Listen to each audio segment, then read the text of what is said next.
Today we're going to learn how a toy helicopter works with Mikey Ryan and me, Gwen. This is a short lesson made with Doce software. Toy helicopters. A lot of people say about helicopters that they don't fly it, they just beat the air into submission. And we're going to go ahead and try to disprove that theory and explain to you how this little toy helicopter works.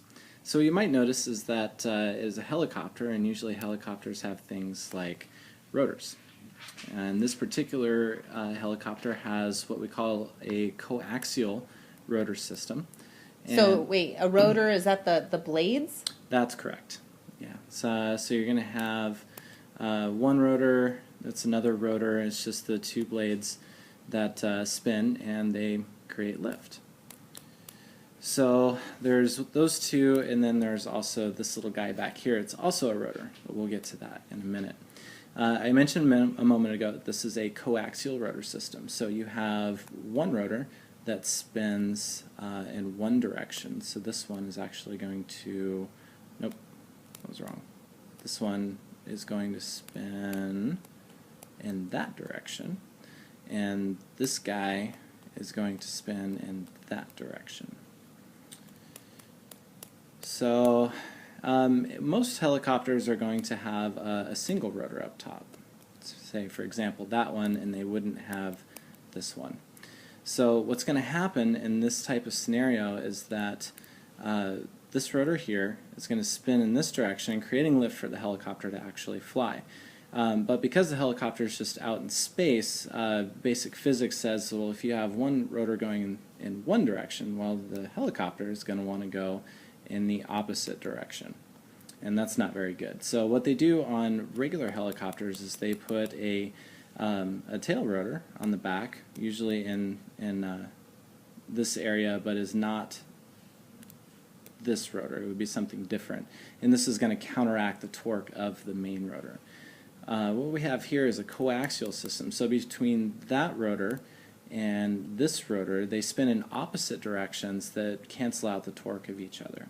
So this allows the helicopter to go up and down, and you will notice if you've ever played with one of these, you can actually turn the nose of the helicopter left or right. And what you do is you simply vary the speed differential between this one and this one. So for example, if you spin this one faster, then the nose of the helicopter will actually turn left, and if you spin this one faster, then the nose of the helicopter is going to turn to the right.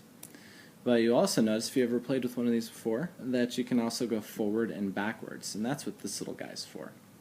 So if you spin this one to where it applies a force vertically, then it will bring the nose of the helicopter down and then make it go forward, and vice versa.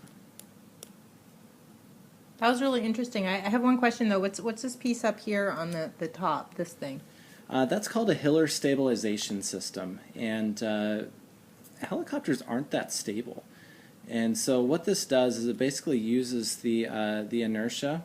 You have these weights at the tips of this stabilization bar, and this rather picture doesn't really show it that well, but it has mechanical linkages right here that change the pitch of these rotor blades, and basically uses a kind of gyroscopic force.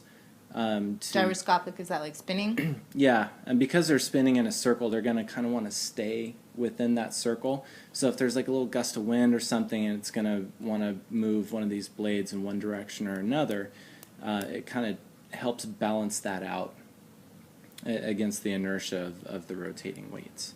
Great. Thank you, Mikey. That was very informative. You're welcome.